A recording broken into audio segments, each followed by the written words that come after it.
How you doing? We are here to talk about the issue with shade underneath trees. I'm here with my buddy Kenny Jones with Kenny's Lawn Service. We've been buds for years now. He's had his business now for 17 years. Yeah. He's been in the industry for 30. He's been doing it here locally in Arizona. And we're going to show you just how pristine of his own property, how meticulous it is, how he takes care of it, and yet he still deals with the challenges of shade underneath trees. All right, Kenny, let's get into it. Now, we know full shaded areas are always a problem. A lot of people know about it, but the real issue we run into is our overseeding clients, right? We have many overseeding clients between the both of us, and this area here behind us that's full shade, guess what? It's gonna be greener than the full sun areas because overseeded rye areas look better. And because of that, we run into an issue where sometime in the summer, there's an issue. So Kenny, walk me through what you run into, what you notice. It's something we both noticed, but I love how you articulated it when we were talking about it over the phone earlier today. Yeah, so we put the winter rye down the first 3 weeks of October, and then lawn looks great. All our customers are happy all through the winter. And then around July 4th is when the shade comes in effect under the trees. The winter grass starts fading away starting July 4th and on. So the transition happens a little later for shaded areas, correct? Yes. So people might not notice it. And if you do a full lawn, like the full sun area over here will transition much sooner, but in the shaded areas, it doesn't really start to occur because the shaded areas, the ryegrass lasts much longer. Yeah. So you're noticing specifically by 4th of July, the holidays weekend, yep, is when you notice that a lot of times it finally catches up to these shaded areas.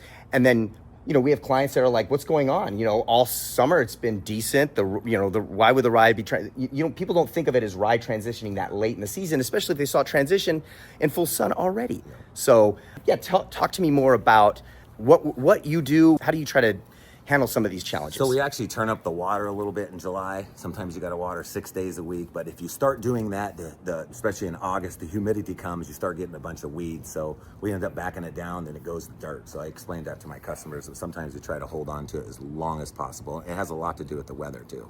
Yeah, and it doesn't matter how much you water, it's full shade. I mean, it's not going to be thick and lush like it is over here. It's just never gonna be. And so it's just a challenge as landscapers we both deal with so much, and we just thought it was such a valuable video that we should make to show that even at a professional's home that's got the yard looking pristine, we're still dealing with these challenges.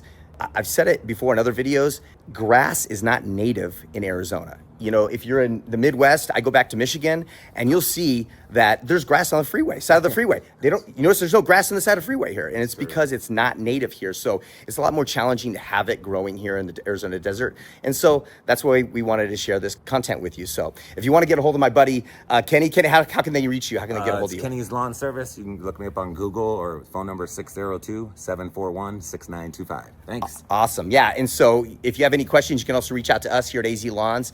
Make it a great day. Look at this fantastic yard. It is literally beautiful. And this is an example of just a great looking yard from a professional that has the same challenges we do, because as you can see here, how it looks terrible along this side strip because it gets so much shade from this tree. And obviously in the morning, it's getting shade over here, which is why you see all the bare area here. And you can see here, it's the afternoon time now, and you can see it's full shade, which is why the grass is just not growing. And this is a professional's yard, somebody that takes meticulous care of his yard. As you can see, right when we start hitting the line here where it's full sun, the grass is just immaculate. It's a prime example of the challenges we deal with here in the valley.